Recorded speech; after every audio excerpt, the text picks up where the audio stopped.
Big syrup is big business in Canada, where 80% of world production is controlled by a sugar conglomerate.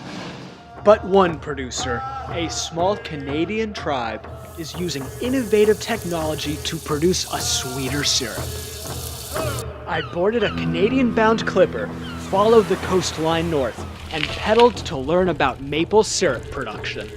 Welcome to the Sugar Shack. I'm Steve Tatoosh. I'm the elected Chief Counselor for the Hoopachesset First Nation. Last year, Steve's tribe harvested their first crop of maple syrup. It's basically been selling itself. It's like gold. It's sweet. The taste is distinct. It doesn't taste anything like the average syrup you put on your pancakes. So what gives it that special flavor?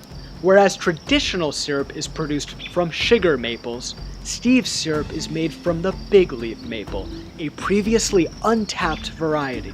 Steve's agricultural scientist explained that their Bigleaf syrup is twice as concentrated as traditional varieties. Syrup that's produced from the sugar maple, it's generally in the realm of 30 to 40 liters of sap to make 1 liter of finished syrup. We take about twice as much, so 60 to 80 liters of sap to make a finished liter of syrup. In order to harvest so much sap, the trees are tapped and then connected. Tubing. Lots of tubing that goes from tree to tree to tree and brings all the sap into a central collection point. When you think about why humans began to live in a society, it was for the purpose of agriculture and feeding people. So for me, being involved with that is an incredibly enriching activity. This may not look like a traditional farm, but the same agricultural challenges exist.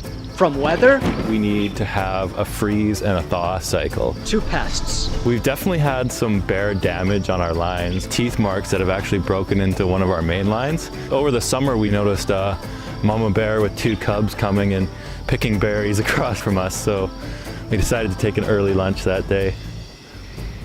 Collecting so much sap isn't easy. More challenging is reducing it to syrup.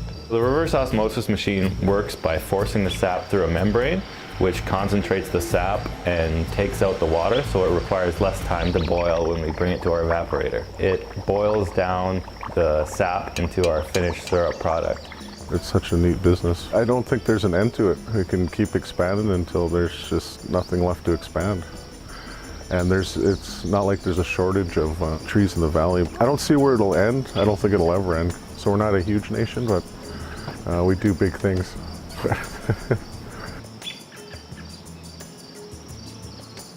This syrup reminds me of Grandma's farmhouse in Vermont. Oh, don't be so sappy.